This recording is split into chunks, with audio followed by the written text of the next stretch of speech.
strategy document in which it has been stated as an indicative best-case scenario that in 2025 Serbia and Montenegro may accede to the European Union. We are also expecting reasonably, according always to the best-case scenario, that the rest of the Western Balkan candidate countries will advance their accession process.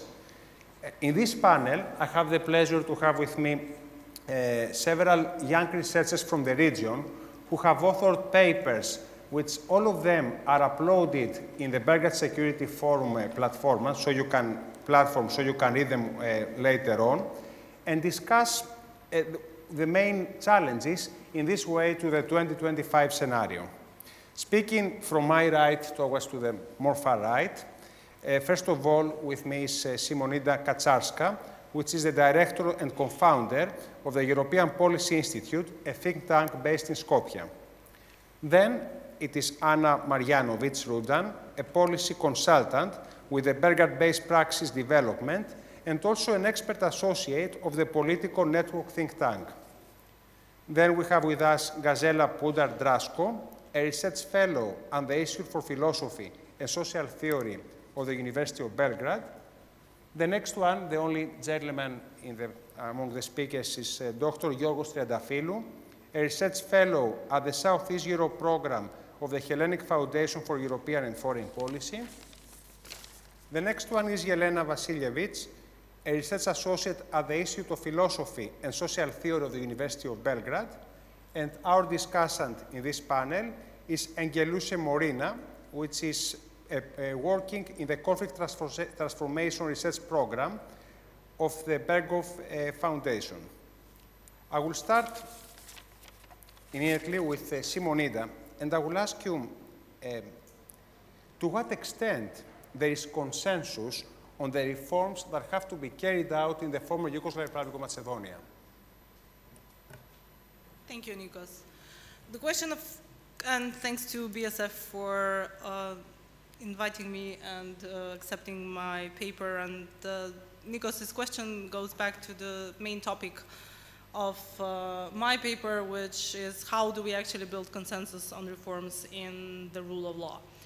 I deal with the question, the question of state capture, because, and this is a bit of a mental exercise that I embarked on, going back to the basics of enlargement policy and the expectations that we have as to how can enlargement policy assist us in dealing with some of the most pertinent issues of reform in the Western Balkans, given that it was mentioned on a couple of points today and also yesterday that the European Commission in its credible enlargement strategy of February noted that there are elements of state capture in all of these countries.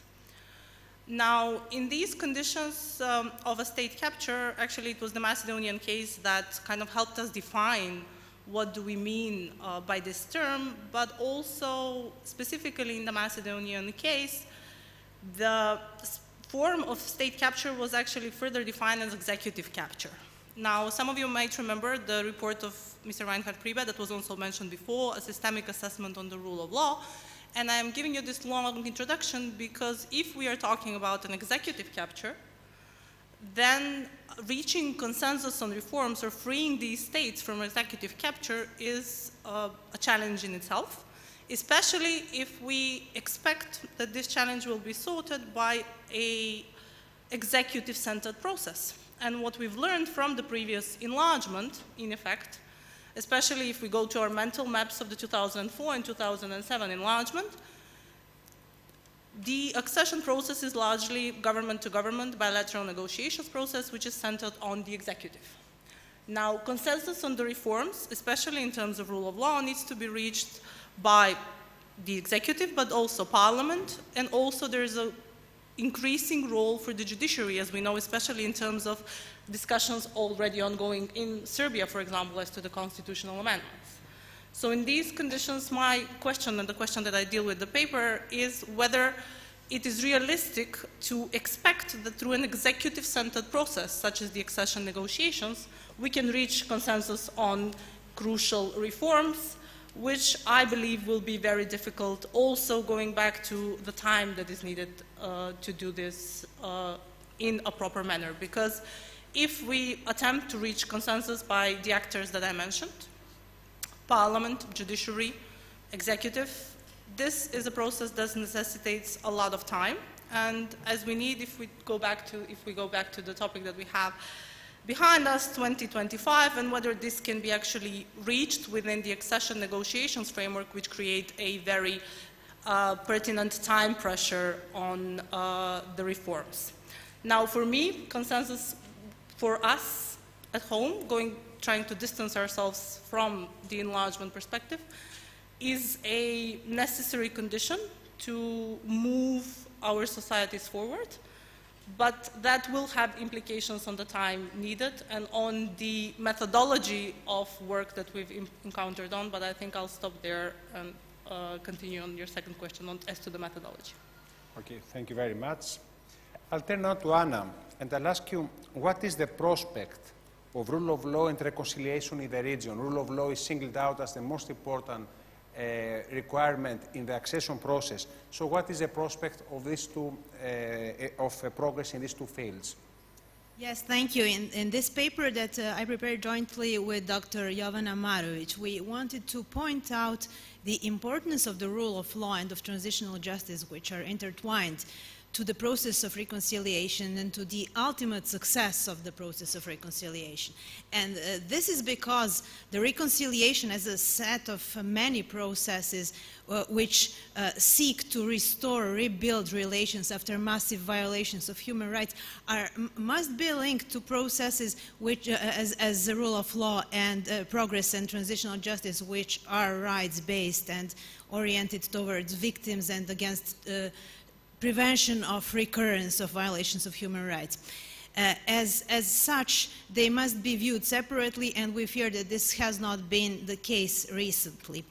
I just must say before we go on that the real effects of the rule of law and transitional justice mechanism as such to reconciliation will depend only on the determination of the formerly conflicted parties to in fact prosecute war crimes and to acknowledge all the victims and in a way reverse the culture of impunity. And as we all know, the reconciliation process in our region is stalled. This was also reported in the recent Council of Europe report, which also warned of mounting ethnic divisions and of revisionism, of glorification of war crimes. But still, in spite of that, it has become fashionable to view reconciliation as purely a future-oriented process which can best be achieved through economic and infrastructure connectivity and through youth exchanges, which completely disregards as a stance the past and the need to deal with the past through establishment of responsibility and establishment of facts. And in our paper, we argue that without progress in the rule of law, which would enable justice and prosecution of war crimes, and without progress in establishment of facts through a regional intergovernmental effort, as is proposed by Coalition for Reconciliation, there will not be basis for sustainable restoration of regional relations.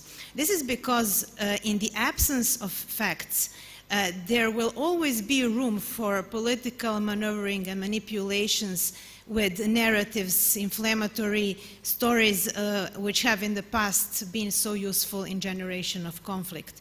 Also, in view of memory politics without the facts, the memorization of the past events will not be oriented towards victims, but will be based on the myths of sole victimhood. So with these in mind, we outlined two key factors of reconciliation in its part dealing with the past. And one is the progress in the rule of law, which will enable justice. And the second is the establishment of facts via an intergovernmental regional effort. So I may stop there, and after that I can explain the scenarios that we have developed in view of developments of these factors and some key uncertainties which we pinpointed in the next part. Thank you very much.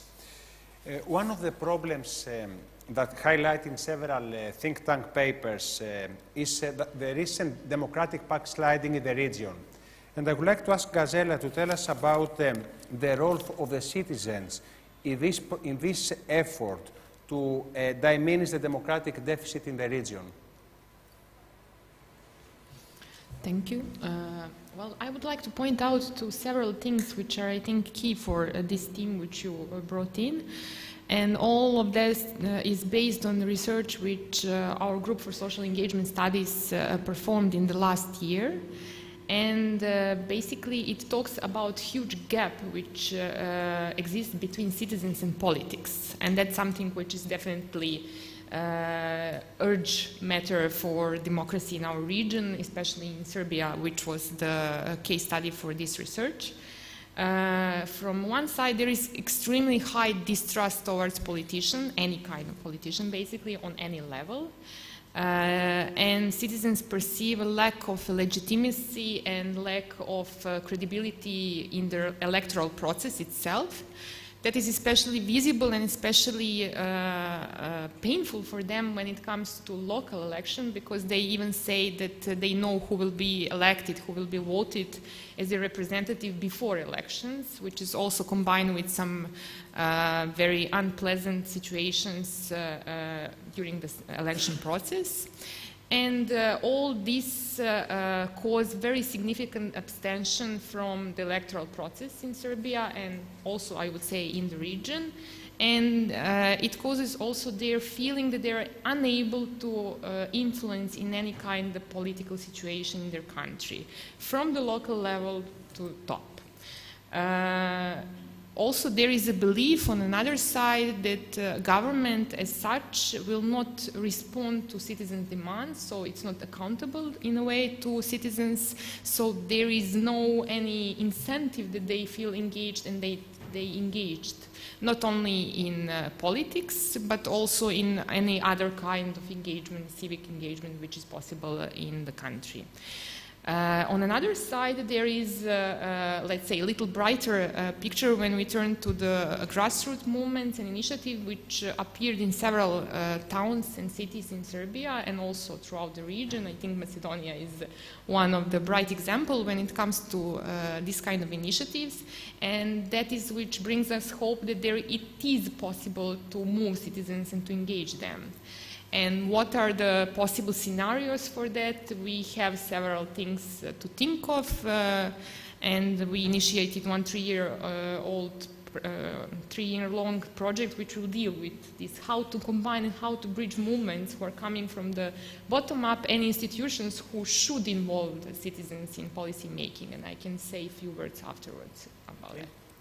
Thank you very much. One of the topics that we're discussing these 2 days is the normalization of relations between Kosovo and Serbia.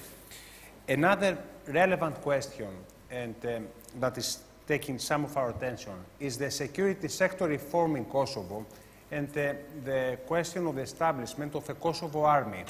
And I would like to ask Giorgos, what is the prospect of moving ahead with the security sector reform in Kosovo, especially with the question of the formation of an army?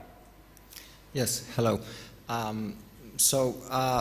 This is a rather complicated issue that can be seen from many different angles, and it has both internal and external implications for Kosovo and the wider region. The point of the paper that I've sent for the forum, which builds essentially on a recent publication,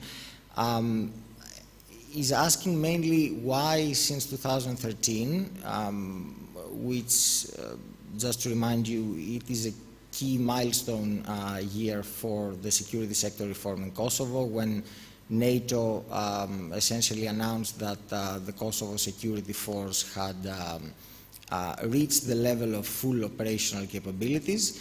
An announcement that was accompanied with a very high level of euphoria within Kosovo, in expectance that this announcement will eventually lead to the establishment of a national army for Kosovo.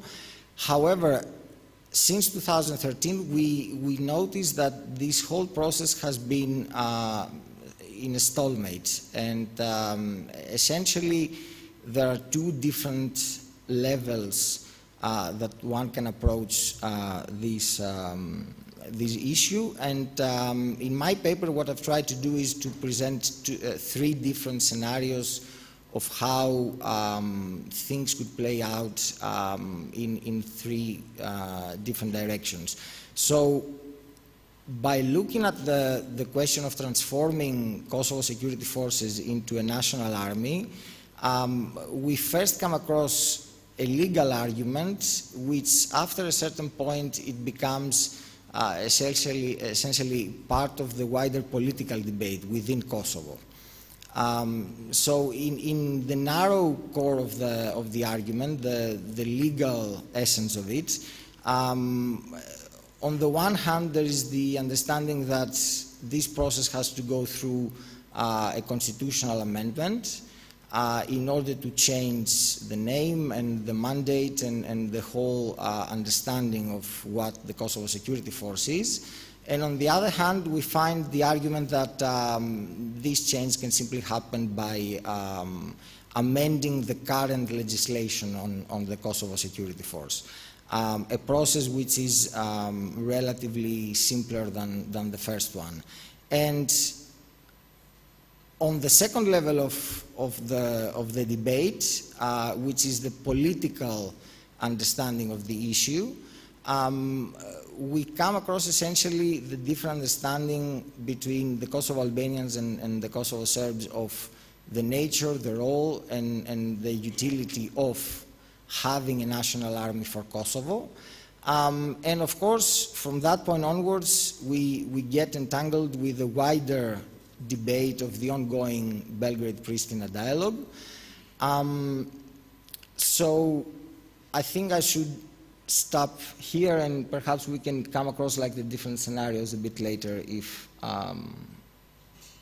Thank you. Jelena has co-authored a paper with GAZELA on the role of the social movements in Serbia and the former Yugoslav Republic of Macedonia. We spoke earlier about the importance of citizen participation for the democratization in the region. What role is expected from social movements? What role can they play? Thank you. To answer quite directly, it's quite early to say, but I'd just like to begin to just give a brief context. It's a paper that I co-authored together with my colleagues GAZELA, who is here, and MARJANOVIĆ, and it's an ongoing research supported by the Balkan Trust for Democracy, and we're actually trying to map the social movement scene in Serbia and Macedonia. We try to see what kind of social movements exist, how they operate, how they organize, and we're particularly focused on what we call emancipatory social movements. So we want to differentiate them from right-wing and populist movements. And so far we've finished this first phase of research, meaning that we've collected a great many in-depth interviews with social movement activists, and we want to look at them, but we also want to compare them within the countries and across countries. So we want to compare civil movement, social movement scene in Serbia and Macedonia to see where the differences are, because we also argue that social movements in Serbia have a very limited impact on political dynamics in the country, whereas in Macedonia they've participated a lot in recent political processes and democratic changes that happened there. So for this purpose, we kind of focused on the answers within the interviews, within the questionnaires that we sent. We focused on the aspect of their perception and their evaluation of foreign actors. So we were interested in how social movement activists perceive EU, NATO, Russia, and other international actors. So this is what we've analyzed for this purpose in this paper. And this is one of the cluster themes in which you can see striking differences between social movements in Macedonia and social movements in Serbia. Social movement activists in Serbia have very largely negative attitudes toward almost all of foreign actors: EU, NATO, Russia, UNDP, Berlin process. So we even asked them about some political processes and about some political figures as well. Whereas Macedonian civil activists civil or social movement activists have somewhat more positive attitudes towards EU enlargement process, or Berlin process, and towards the role that foreign actors and agents have in their country. So this is, we also want to examine further why this is the case. There's a great disillusionment in the emerging social movement scene in Serbia, disillusionment with EU accession processes, with all the incentives that come from Berlin or from Brussels, and what will be interesting to see is whether this disenchantment, disillusionment can be put into something politically fruitful and relevant. That is something yet to be seen. So for now, I will stop here. Thank you. We have so far heard a brief presentation of the 5 academic papers, and now we'll ask the assistance of ENGJELLUSHE, who is our discussant. She has read the papers, to hear a first reaction and comment on what you have read and also what you heard today in their first intervention. The floor is yours. Thank you, Nico. I think I'm given the most challenging task. I did read the paper, but now I realize that it's not going to be so easy to bring it all together. But maybe I start with the immediate sense that I got when I read the papers. And I can say that 2 things have come up, if I could say maybe more or less in common. Not exactly, but there are some commonalities. There is lack of inclusivity in the processes, and there is lack of ownership. And I think I start with SIMONIDA and the two aspects that she is highlighting in the paper is that the state capture cannot be undone by the transformation of power in Macedonia. And here I would like to maybe pose a question as why do you think this is the case when we kind of have, from the outside, we have the impression that that has started to happen in some different ways. The other aspect that there is not enough time to build consensus when it comes to reform in judiciary with regards to EU processes, because there has to be consensus built in not just parliament and government and judiciary, but also civil society, which is ingrained in all EU documents when it comes to accession processes. I don't know, there is plenty of time, and I know from first-hand experience in Macedonia, civil society is quite vocal and quite active. So I don't see why, let's say from now on until 2025, the time is not enough to at least show the commitment to the process of building consensus. With regards to Jelena's paper, I think that's not just a problem in Serbia, that the rule of law and transitional justice have to be aligned with reconciliation process. Yeah, sorry, I moved on to Jelena. Did I say something? No? Jelena, yeah? Ah, yeah, okay. We have Jelena here. To the reconciliation process. This is again a feature in all of the countries. Rule of law is not aligned with the rights of the victims. The societies are not ready to face to basically face the past and face the crimes. And the prosecution in all these countries is problematic because it's quite politicized. And I think maybe you can elaborate further as to why you think the rule of law and especially the prosecution side of it is problematic in Serbia, and how does that differ from other countries around?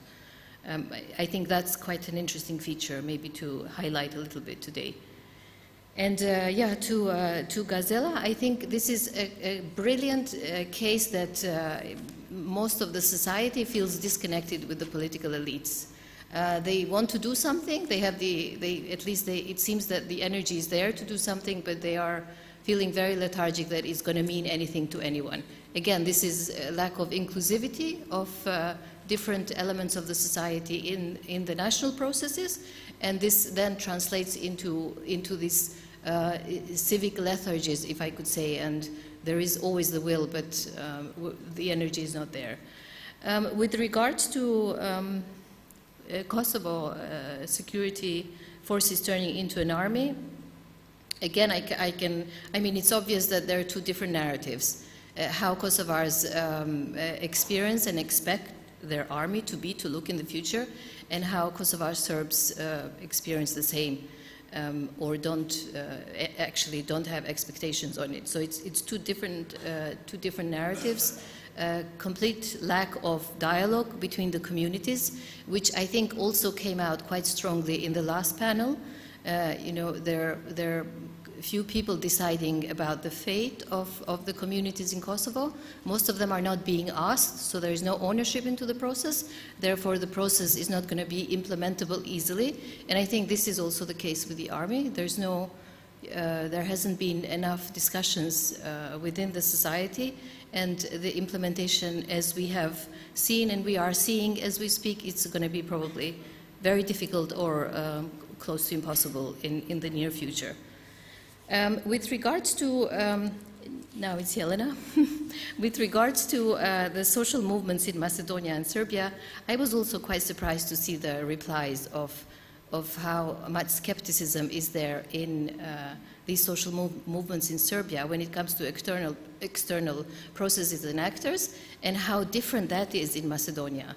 And yeah, I mean, I'm quite puzzled. I don't know. There is the same spirit. They want to go out and protest. All these movements have been so kind of locally owned and locally brought together, but the view as to how the processes should be led and the belief in the process is so different in these two countries. And I don't know, maybe you can explain why do you think this is? I mean, there's very opposing views when it comes to Berlin process, for example, from the movements in Serbia to the movements in Macedonia. And the process has been the same for everyone, and I just wonder why there is so much skepticism in Serbia. I think I will leave it at this, and then we can maybe continue. Thank you very much. You gave us some food for thought, and I will build on your questions by adding some more, maintaining the speakers under the pressure of the time with several questions. I'll turn again to Simonida, and my question is, we noticed in the referendum recently many internationals parading from Skopje and telling to the people what they should do. So, reading your paper about the problem of the state capture in the former Yugoslav Republic of Macedonia, and the need, my question is, how influential can the EU be in this process? How influential can be the EU in, as you mentioned, freeing the state from these links? Shall I? Yeah. Please. Thank you very much, and thank you for the questions, and thanks for the feedback. ENGJELLUSHE, I also feel that inclusivity in the process is kind of stems from all of the paper, but just for the sake of precision, the exact wording that I believe I use is actually that the turnover of power does not automatically lead to freeing the state. And I think that we need to be, and I do stand on that position, because the capture of the executive, which is also the term that I use, not that much state capture, but the executive capture, and the implications that it has over the balance in the system persist even after the turnover of power, which means that the turnover of power does not automatically make the parliament and the judiciary rise to their tasks as checks and balances within a certain political system. The challenge of getting precisely these two bodies or these two branches of power up as a check on the executive is still there. So I think that what I am trying to reflect on a year and a half later is of the difficulties of this hypothesis that the turnover of power will automatically result in freeing the state institutions, because it is not the case. This is actual work that needs to be done there in terms of empowering both the parliament but also getting the judiciary rise to the tasks. Now, this brings me to the second point of the time, because I would argue that in the specific case of Macedonia, time has been of extreme essence. And since last year, we have all constantly been in a rush, either to meet the deadline of the April European Commission reports in order to get the recommendation back in a period in which there needed to be a concerted effort of building a huge strategy for the reform of the judiciary. So time in this specific aspect was not going to the benefit of the process of actually freeing the state institutions or inclusivity as we can imagine it. So in this sense, while as I do have still faith in the process of EU accession as such, I do believe that the example of Macedonia does make us question whether the executive-centered model is the best model when we deal with instances of an executive capture. Now, going back to your question, how influential can the EU be in freeing the, in whatever term that we can use, in re-democratizing or democratizing or freeing the state institutions? This was a very specific example that we are looking at of a very sensitive political issue that has burdened the country for 27 years, but unfortunately was never discussed through an inclusive process, going back to the terminology that we use. And it was a topic that's been largely, unfortunately, kept by a veil in the Macedonian public arena. Most of the information that we have ever had in the 27 years on the specific topic either came from WikiLeaks or from leaks to Katimerini on the resolution on the name issue. And I think that's clear that the referendum was about the name issue. So in these conditions, pulling off a referendum in such a short time period and providing the necessary information to the public was very difficult, even in the circumstances that I think some of our colleagues here mentioned, in which you have extreme distrust towards the politicians all across the region, and that does include Macedonia. And even though there has been a rise in the trust of EU as an actor, I don't believe that these were the most fertile conditions in which the European Union leaders, unfortunately, in this 15 days, rediscovered Macedonia all of a sudden. We also have to keep in mind that this was a country that was forgotten of the European map with the exception of a certain period of the refugee crisis. It can be the case that that attitude also of the European Union, partly of the European Union member state, has materialized in a position in which they were not very effectively able to reach out to broader parts of the Macedonian public. They likely had an impact on the part of the population that was already supporting and reconfirming their support, but then I do believe that it was not, there was not an attempt to actually reach out to the other side. Thank you. Anna, in your co-author paper with Giovanna, you develop several scenarios how the rule of law reforms and reconciliation can evolve up to 2025. Can you please elaborate on these scenarios? Yes, thank you. In fact, these scenarios can be grouped in two main groups. One would be more pessimistic and the other one leaning more towards optimism. In the first two ones, and they depart from a situation where there hasn't been much progress in the rule of law reforms. And this lack of progress, in fact, enabled the continued or the worsening of state capture.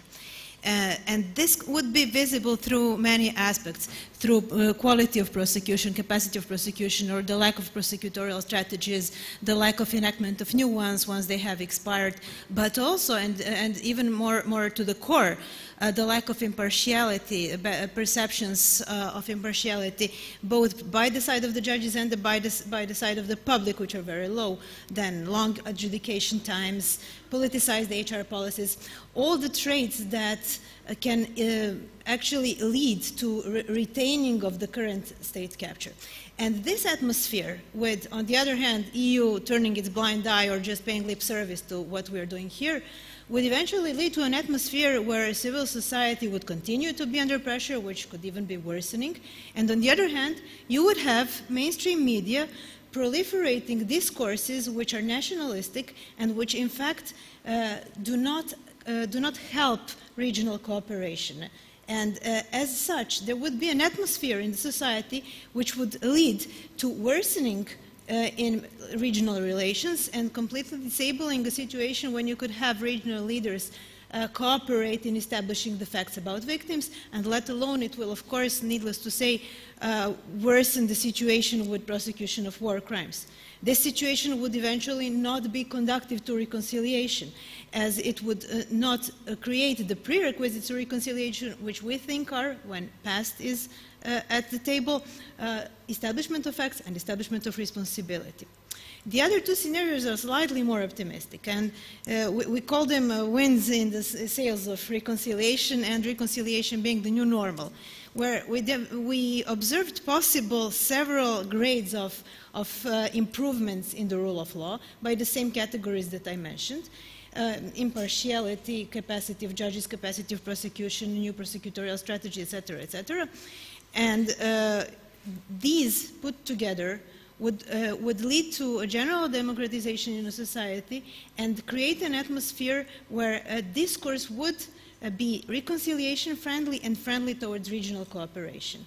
And also with the increased justice in society, it is easy to expect that there will be more prosecution of war crimes, progress in that, and on the other hand, that the regional fact-finding and truth-telling commission would set off and complete its mission. That would lead to prerequisite to reconciliation, and that is the facts on which to base reform in the recent history curricula and on which to reverse the current memory politics and orient it towards the victims.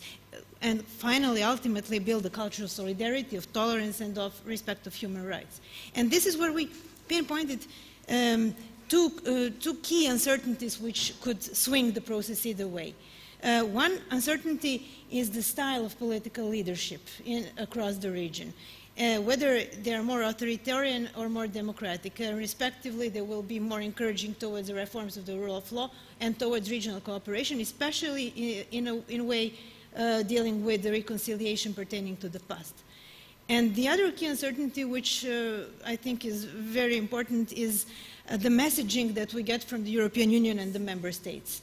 But regardless of everything that has been said from this place of how unclear it is about Europe and about us reforming for ourselves and all the things that we, I think, already know by heart, it is still the fact that without this European factor, key driver of the reforms is missing. So it is truly up to the European Union and member states in particular to send clear messages and fuel the reconciliation, or on the other hand, decide to tolerate the state of affairs as is and simply turn the blind eye.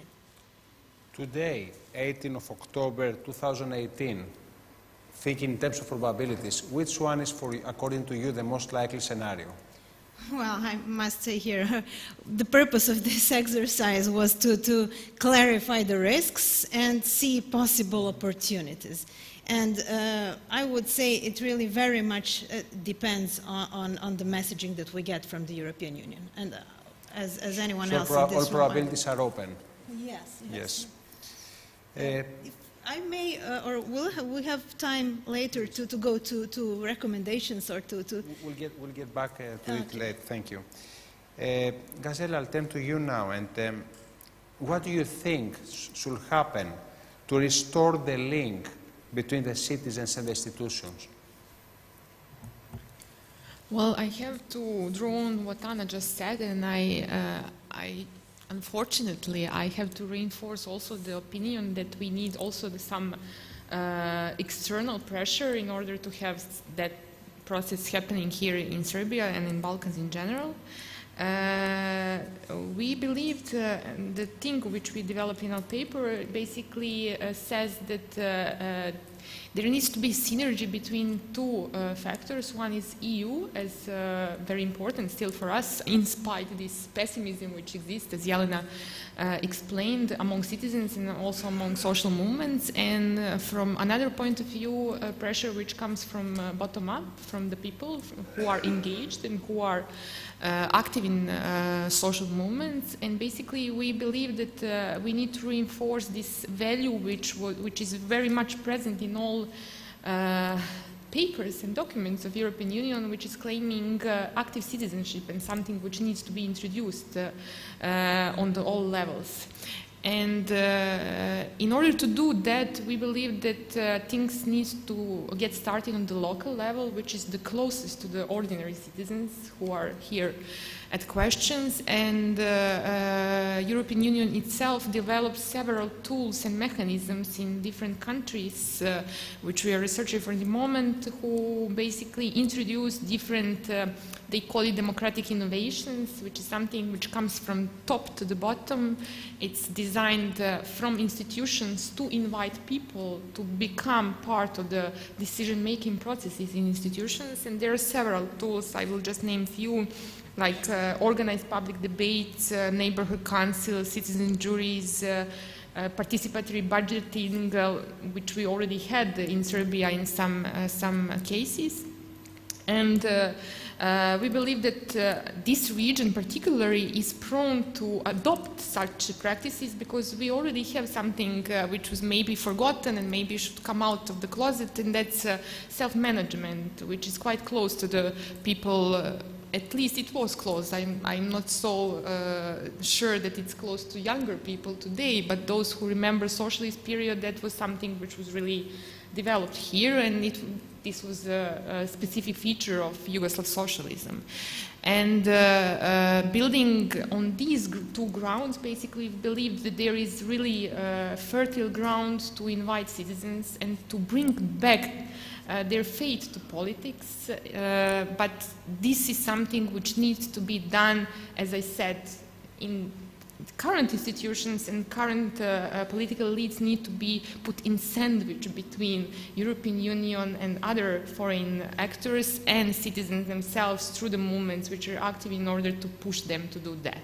And that is, I believe, only a realistic scenario which can happen in all situations, which is very similar in Serbia, of capture institutions and everything which is happening. Yeah, thank you. Giorgo, in your paper, you have developed several scenarios concerning the next steps in the security sector reform in Kosovo and the question of the formation of the Kosovo army. Would you like, please, to elaborate on this scenario and also to tell us which one you think is the most likely? Yes. Before I get to your question, Nikos, just to reply to ENGJELLUSHE's comment on the lack of ownership in this whole process. Essentially, this is one of the main characteristics of the problem and the puzzle of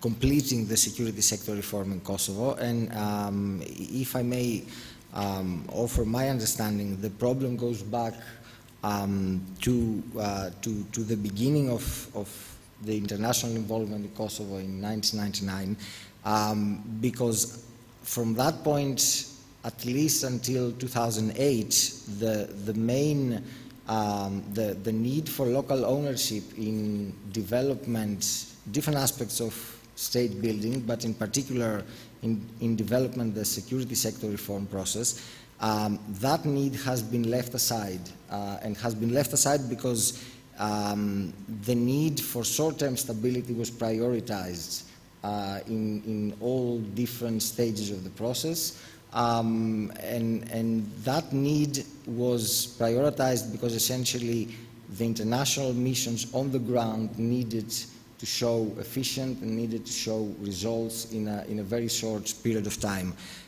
So that's like a sort of a parenthesis, but my understanding is that this whole neglect for the need for local ownership has left to the current stalemate since 2013.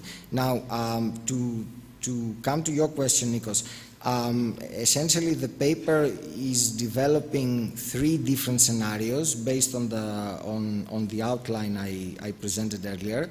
I won't get into very many details because it would be quite tiring, but essentially the first option, which is, let's say, the good scenario, is that the establishment of a Kosovo army, or the transformation of KSF into a national army would happen through the constitutional amendment, which is presented in the legal debates that I mentioned earlier.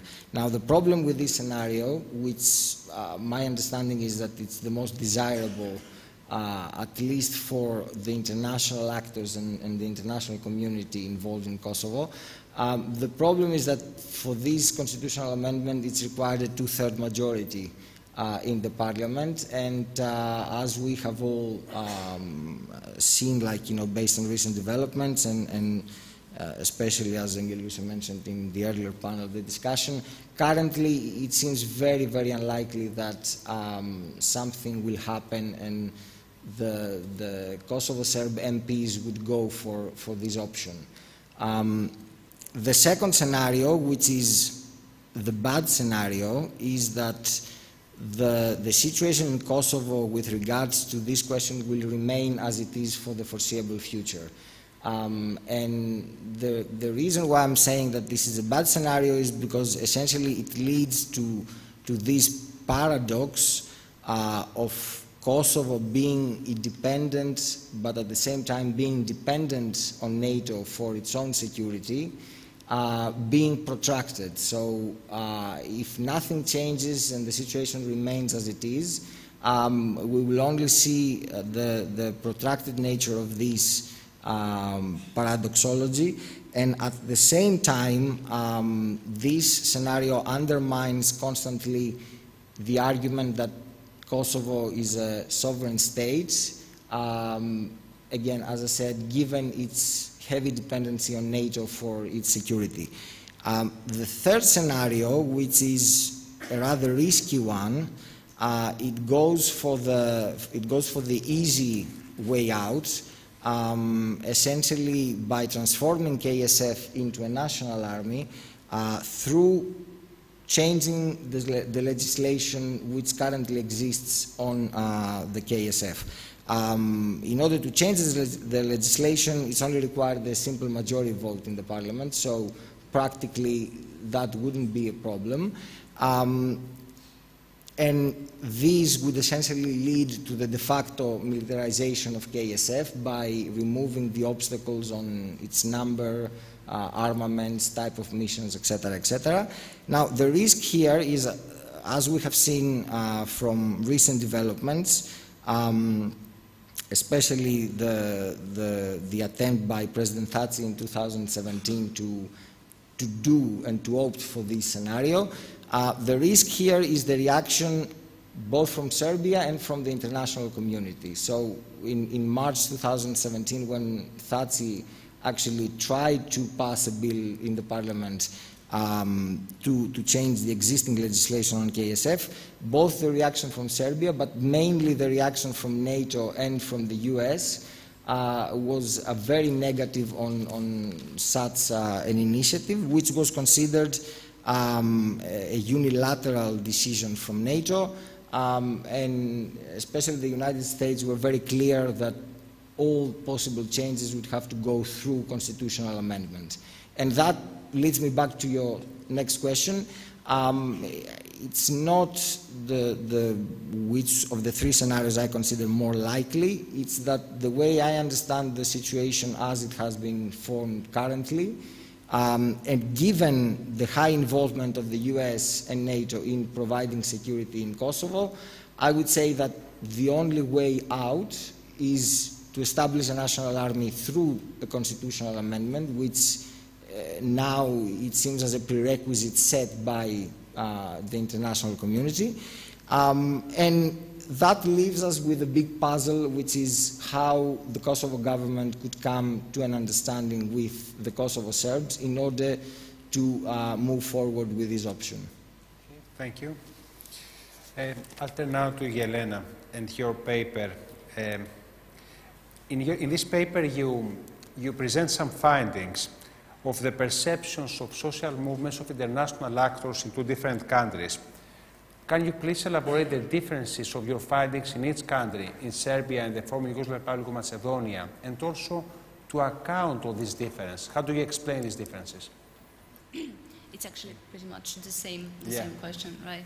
So yeah, what's the reason behind these striking differences between attitudes towards foreign actors in Macedonian civil movements, not civil society, there's social movements in Serbia and Macedonia? Well, the data we have don't really allow me to give you answers that should be taken with I can't give you answers that are substantiated with the data, but I can of course speculate. And first thing that comes to my mind is that social movements were, as you know, very active in toppling down Gruevski and with the whole political process that took place in Macedonia. And as you know, foreign actors, primarily European Union, was in favor of that democratic change. So in a way, they were doing synergetically the same job, right? So they were going in the same direction, and there was this understanding between social movements and major foreign actors about what needs to be done in order to democratize a society, Macedonian society. So there's some reasons for social movements in Macedonia to be optimistic and to have positive attitude towards some of the foreign actors. On the other hand, nascent scene of social movements in Serbia, nascent and emerging because we're talking about very young social movements, they're just beginning to emerge. They all basically perceive current Serbian government as the main obstacle of democratization of society. And at the same time, they of course see the great support that present government is enjoying by many foreign actors. So there's a clash. So there's the disillusionment with EU process that's been around for quite some time in the whole region is now even reinforced, you know, because there's this ambiguity. So who is our partner? So are we seeing the process of democratization the same way? So that could be one of the reasons. Of course, there are many other reasons. For example, the most striking differences between these two camps of social movements occur regarding NATO, and that is sort of to be expected because in Serbia, due to bombing, there's a very negative attitude towards joining the NATO alliance, and that will probably be very, very hard to change. Whereas in Macedonia, due to constant or relatively constant threat of internal division, NATO is seen as an alliance whose joining could safeguard the unity of the country. So there's this difference of context and history that also matters. Also, attitudes towards Berlin process or towards some incentives coming from foreign actors for reconciliation, cooperation, etc. Again, these issues are very much rooted in the context of lived experience, present-day lived experience for many young Macedonians who are active on social movements in Macedonia, again, due to the constant threat of ethnic tensions or due to the name disputes, etc. Whereas for Serbia and for younger generation of activists, because in social movements there's also majority of activists are very young, born after 91, 92, and sometimes the stories about and the narratives about the importance of reconciliation is something that belongs to political repertoire in stricto sensu. You know, they don't see it as their lived experience, they see it as a package of some political rhetoric and some political narrative. They cannot relate to it in their lived experience, which is also a problem, I would say. But these are just my thoughts, these are just my guessings why the differences are so striking. There are some similarities, for instance, the way they perceive Russia. You know, they have negative attitudes mostly towards Russia, because we're talking about, of course, in Serbia we know that there's this perception about Russia among right-wing and populist movements, but we focused on progressive movements. Russia is seen as a conservative actor, as an authoritarian country, so their attitudes are pretty much at the same level. But I think that really, if you want to go to the core of these attitudes and the reason why they took the form they did, I think that we need more than just talking with the activists. We need to take into account the larger context and to see also what, in which context these social movements are immersed, apart from their, activities and apart from their activism. We need to see whether they make political alliances or not. So also another assumption of mine is that those social movements who are more likely to enter political alliances with conventional political parties, they would be more open and less hostile toward foreign actors, while those who are more those who want to act independently and to be more connected with grassroots initiatives or citizens, they have this luxury, so to say, to be more critical. But these are just hypotheses that need to be further investigated. Engellushe, I'll turn to you again for your assistance. If you have any comments on what you heard so far or any question to... Maybe I'll just add a couple of remarks. I think to what Simonida elaborated, I think no matter how strong the external actors would be in some of these processes, like, for example, all the high-level visits that we have seen in Macedonia in September, again, it's the buy-in of the citizens that it matters more than anything else. So I think we have seen clearly what a lack of internal dialogue within different elements of society or the importance of the dialogue, and yeah, the lack of it can bring to what we have seen the results in Macedonia in referendum. With regards to, I was just actually curious when Anna was elaborating further, because I think what has happened in Serbia in particular, there is in a way some type of a general democratization of the society when it comes to reconciliation process. And there has been a lot of work done in that aspect. Just a couple of examples, the work of Humanitarian Law Center and RECOM. So I'm wondering, why is this not seen as basically a type of a pressure that rule of law and transitional justice actually should get their act together to basically parallelly do their own part as well. So I think, the elements of general democratization are there already, but I just wonder why the pressure is not, high enough to kind of get the other processes to roll on. On just a very short comment on GAZELA's paper, there are different mechanisms, absolutely, but there is a lot of room for grassroots civil society organizations to act as watchdogs to local governments in particular when it comes to participation of citizens in decision making. I mean, if nothing, they can monitor the number of town halls and whether these town halls are transparent enough, apart from the top-down mechanisms that you have already mentioned. I think I would leave it at this because I'm sure that there are many questions. Thank you very much. What I'm proposing is now that to get it more interactive, I'll ask from our audience questions, and also if you want to add questions yourself, and then again each of you will take the floor to answer to ask many questions as possible. Are there any questions to what you have heard so far? Could you please raise your hands?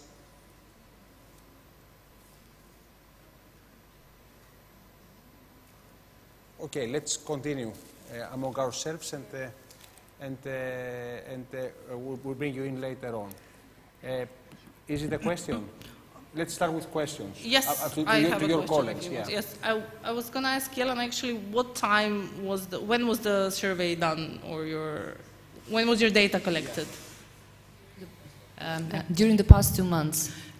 For example, can I just comment on that? Because it makes it very, from that position, the Macedonian civil movements, however we want to call them, would also feel that they have accomplished something.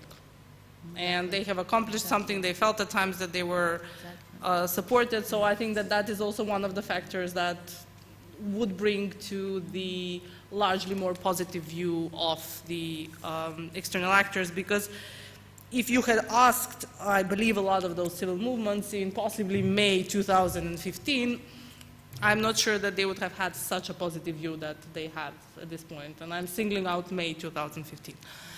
So it's a very time-relative assessment, I would say. And can I just questions now, or can I just respond to any ENGJELLUSHE's? other questions? So I'll give the floor to each of you to reply. Any other question to your colleagues from one to another?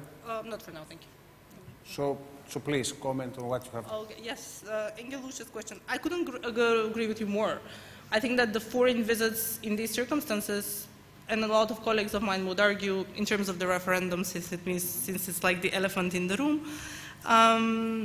could have been even counterproductive. Because in a situation in which, and I repeat a topic that has never been discussed in the country on, as to the very numerous issues that it opens, with a discussion that did not respond to the fears of parts of the population, which they legitimately held, in my view.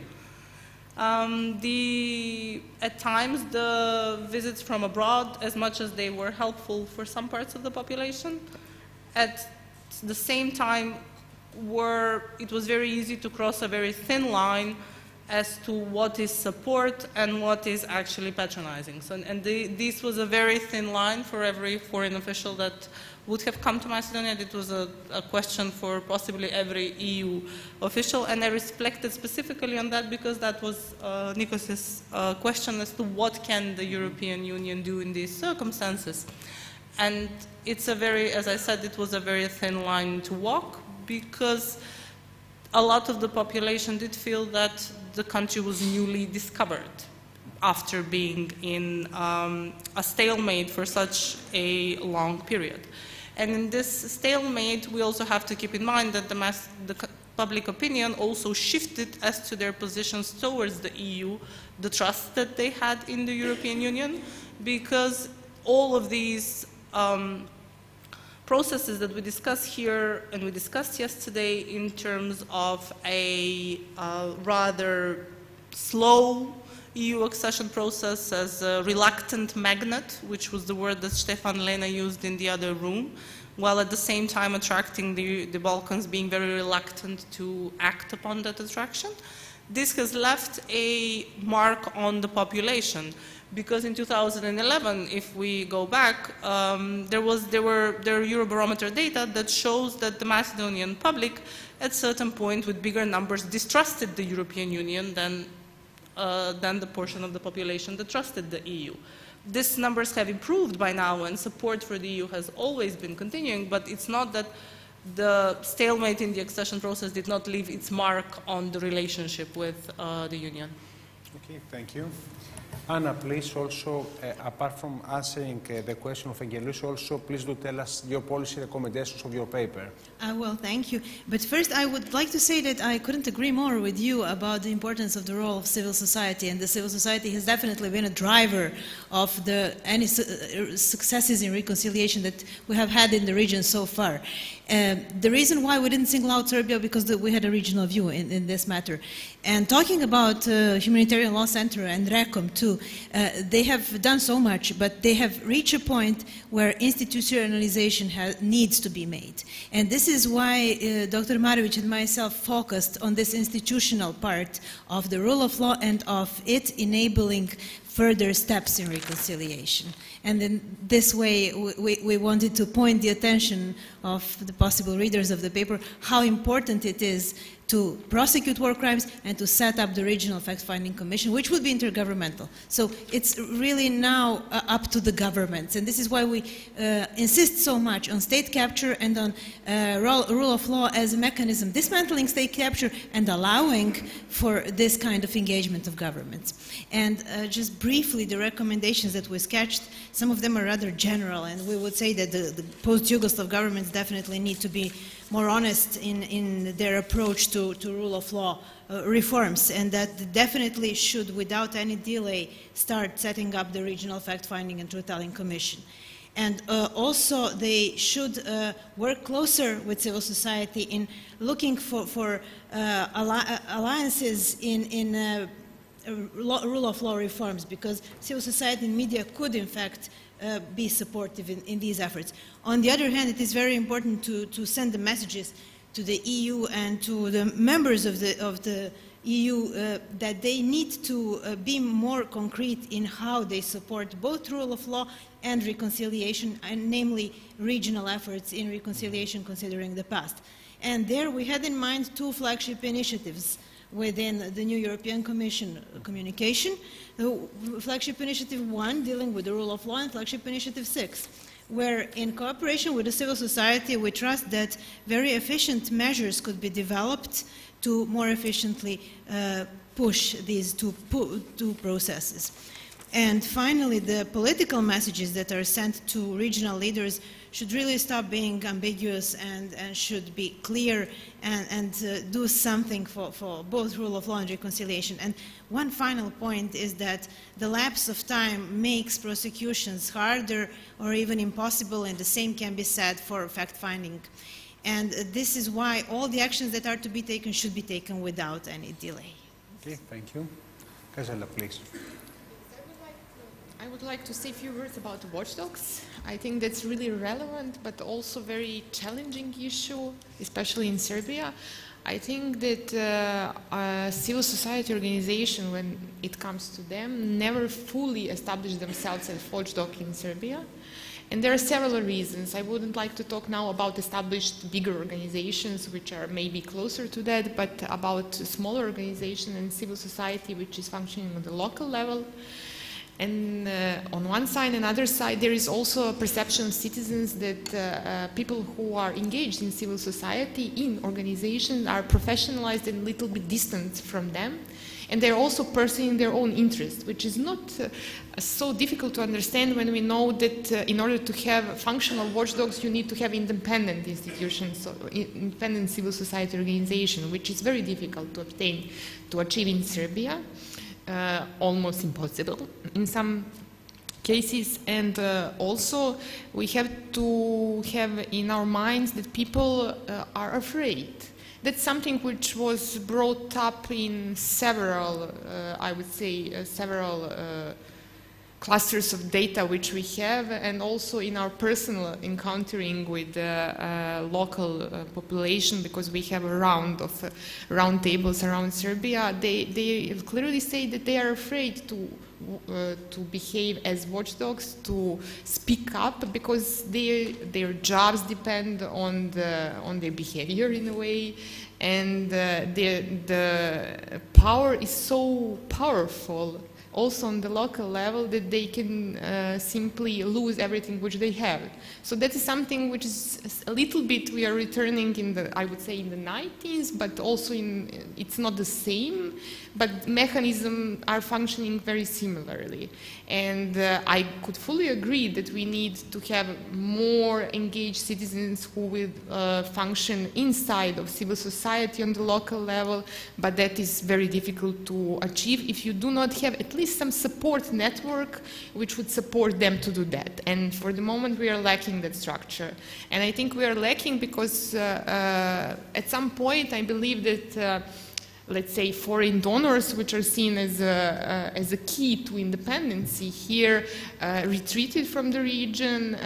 They simply thought, or it was expected that some functions will be transferred to institutions, as you rightfully pointed. At some point, something needs to be done by institution and needs to be institutionalized, and that didn't happen. And now we are in some limbo where citizens are really tired of trying to change the things, and from one side and other side, institutions are not functioning, and we again need to fight, and again to do things which we already did and we didn't make. So that's something which we need to think of when we are thinking about Serbia specifically. Okay, thank you.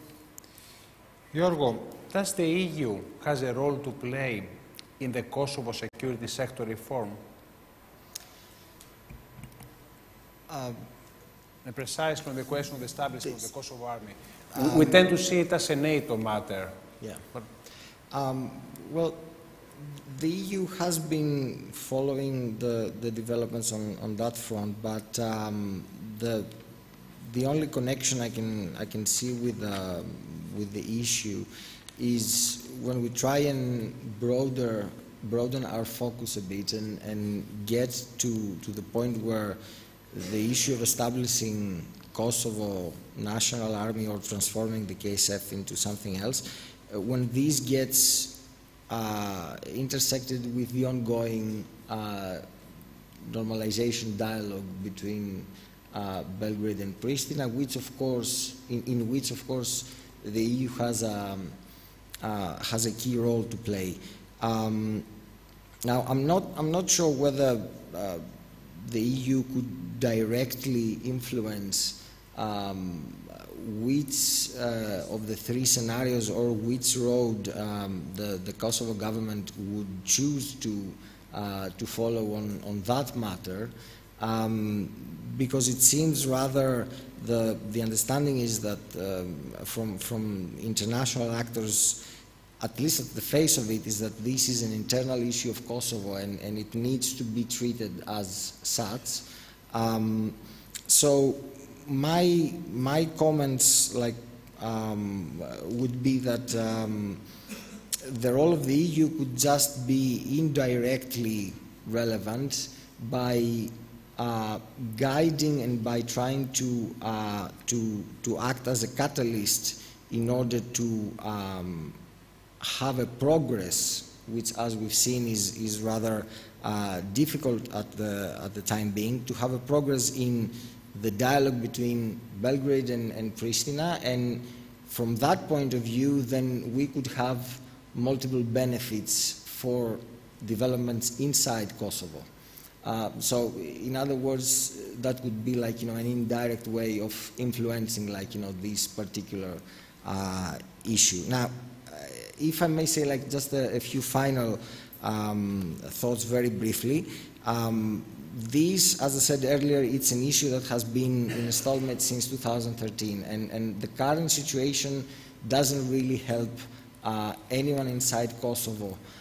So my first, let's say, conclusion would be that this is something that needs to be, one way or another, resolved rather quickly. The government of Kosovo should try and stay clear of unilateral acts or attempts to change the status quo of the Kosovo Security Force, that although might have good intentions, they might appear in the eyes of the international community as unilateral or threatening and so on. And my very final word would be that at some point both the Albanians and the Serbs inside Kosovo, they need to somehow get familiar with the understanding that at this point it will all come down to a compromise between what is desirable and what is possible. Okay, thank you. Thank you. The starting premise of this session was that there is a roadmap set by the European Commission last February for the enlargement and in view of the 2025 date. My question is, having all this time, I'll ask Jelena, but also the rest of you, if you can come up with the same, come up and answer the same question.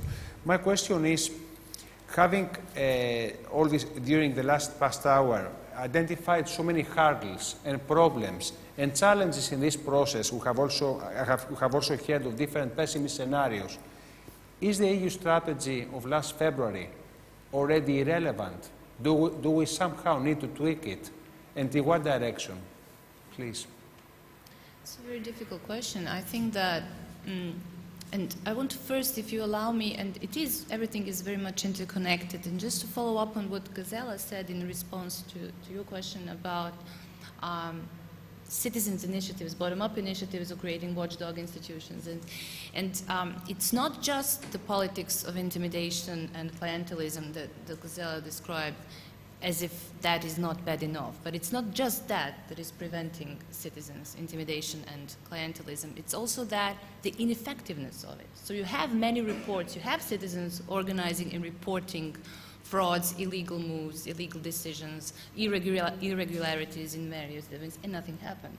You can do it, you can report it, because because you don't have a means to channel citizens' dissatisfaction into political pressure. That's what we're lacking. And what is recognized as the only relevant political pressure is the one coming from foreign actors. And that is then rebuilding citizens' dissatisfaction with being excluded, because they then realize that it doesn't really matter whatever they do. So it's a vicious circle that just keeps on going, and that's and then I think that this emergence of social movements in Serbia, in the region, but not just talking about Macedonia and Serbia, but in the region, is what some scholars are calling new social movements, referring to movements emerging after 2008 that have some similar questions in their focus.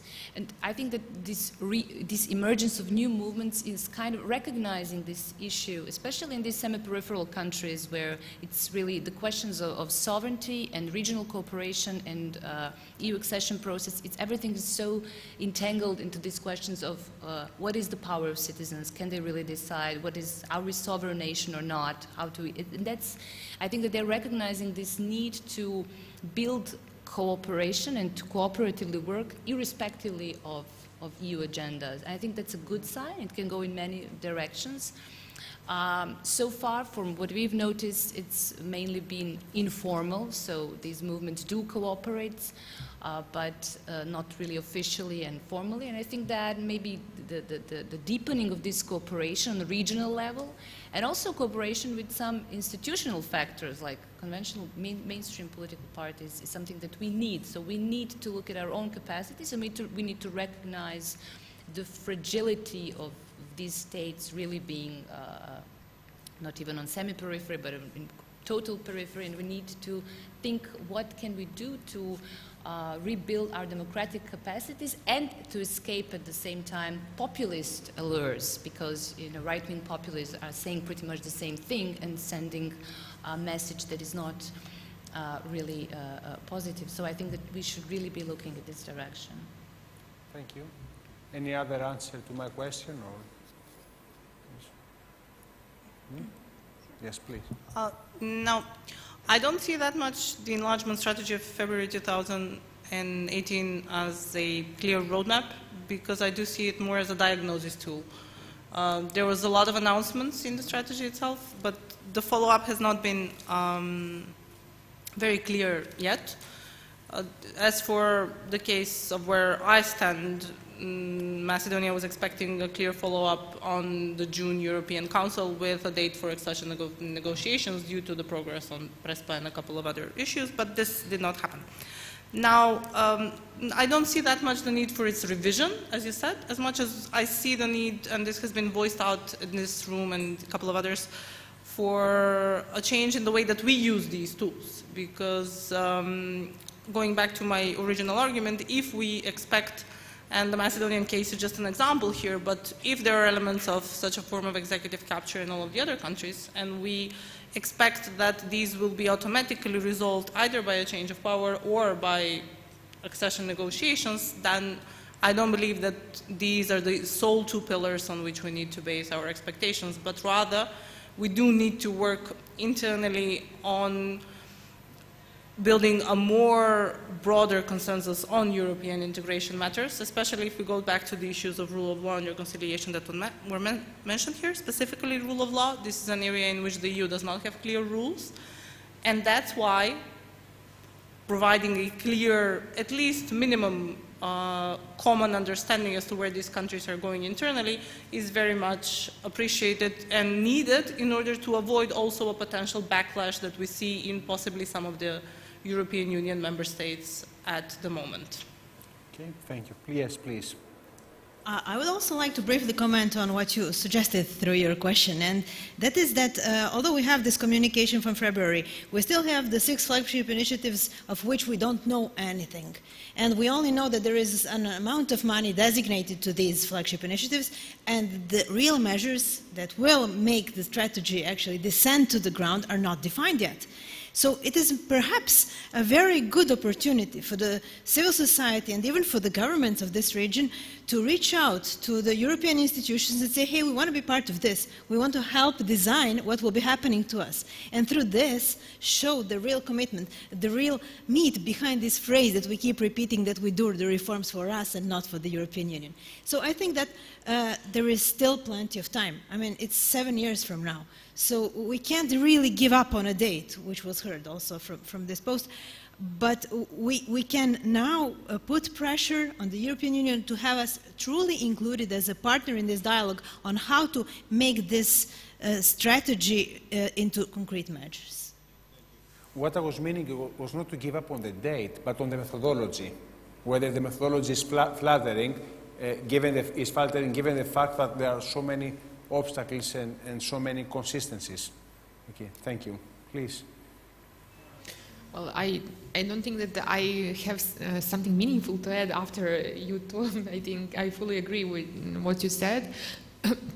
I would only say that I think it's really relevant for European Union in doing everything which they are doing to take into account civil society. And that's, without that, I think that strategy, whatever it be, with all indicators or not, would fail. And so far, European Union was focusing mainly, at least in the previous few years, on institutions, and I don't think that gave a really positive result. Okay, thank you. Giorgo, please. Just very briefly, I agree with all that has been said, like, you know, in these final comments. I wouldn't go as far as to say that the EU strategy is irrelevant. I would simply say that, based on what you mentioned, that exactly because the focus should be on the people, perhaps the European Union should somehow reconsider the message that is actually conveyed to the people in these countries. And it would be, why not, be quite useful if there were somehow some smaller or larger incentives presented to the people in order to push, like, you know, forward for the alignment, like, you know, of these countries with the European requirements. The visa liberalization in Kosovo would be, like, you know, one example, one tangible example that would actually affect and convey a message to the people of Kosovo, rather to the government or to the political parties. Thank you. Thank you. With the threat of the watch that we have very few time, I will ask ENGJELLUSHE if she has to make a comment, to make a last attempt to get any question, and give all of you in reverse order, starting from Jelena, 1 minute for a final concluding remark. Please. Yes, from yourself first, yeah. I will give my time to the floor. Any questions to the speakers? It's a difficult time. Okay, so let's start from Jelena with the last 1 minute concluding remark from all of you, please.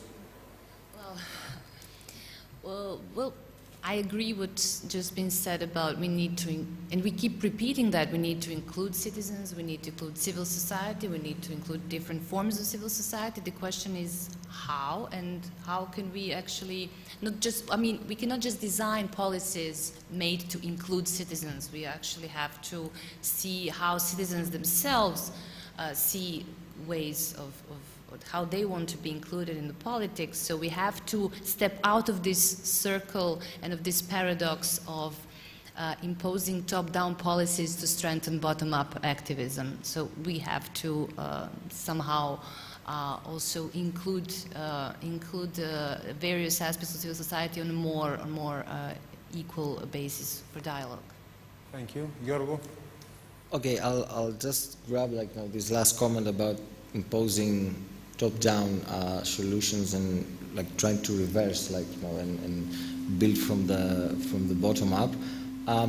So linking that with the question of my paper, there are two ways of looking at the situation in Kosovo regarding the completion of security sector reform, and one would say that everything is in a stalemate because we're expecting to see how the Belgrade-Pristina dialogue will play out, and then, depending on the outcome, internal developments in Kosovo will be affected.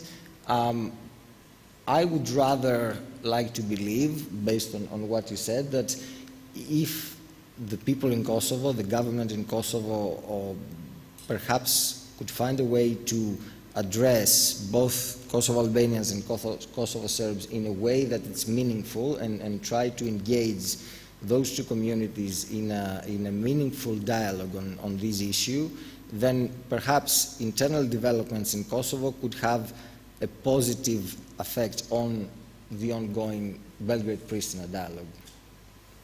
Thank you. Okay, thank you. Well, I will just follow what you said. I think it's very important for all of us to keep going in whatever we are doing, and I think for the citizens themselves, for their inclusion, it's very relevant and very important that they feel the taste of small victories. And I think it's it's our job to bring those small victories to the public. And I'm very closely following what is happening with the water issues here, Old Mountain in the east of Serbia, what will happen, because I think if we citizens manage to stop this, I think that will be one not so small victory which can empower other initiatives on the local level also. And I think that's the key. Okay, thank you. Please. Yes, before I make a comment, I just want to say, yes, completely civil engagement is crucial in that, but we also need to put responsibility on institutions. And yes, and this is what would be my last message about reconciliation, that institutions really need to take responsibility, and that we should really stop shying away from dealing with the past.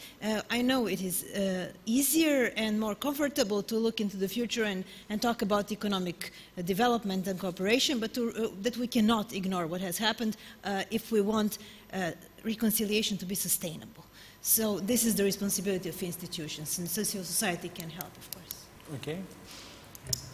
Given that everyone's talked about our own bubble, I'll try to give a concrete example. In 2000 and between 2002 and 2004, prior to the Eastern enlargement, the European Union held an exercise called Convention on the Future of Europe.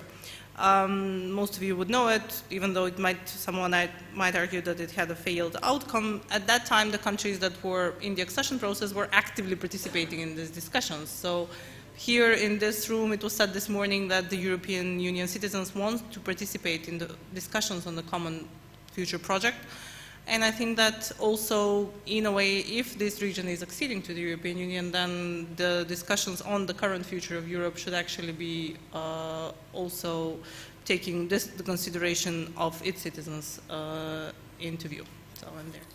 Okay, thank you very much. So I think that returning to our initial question, what is the future 2025, your conclusion of all of you is that if civil society is involved, if citizens are mobilized and institutions are empowered, the prospects are very good for the region, and there is no reason to be pessimistic. There is ahead of us a lot of work to do. All scenarios are open, and much depends on the action that we'll take. I would like to thank all of you for your papers and your presentations, and our audience for being with us. Thank you.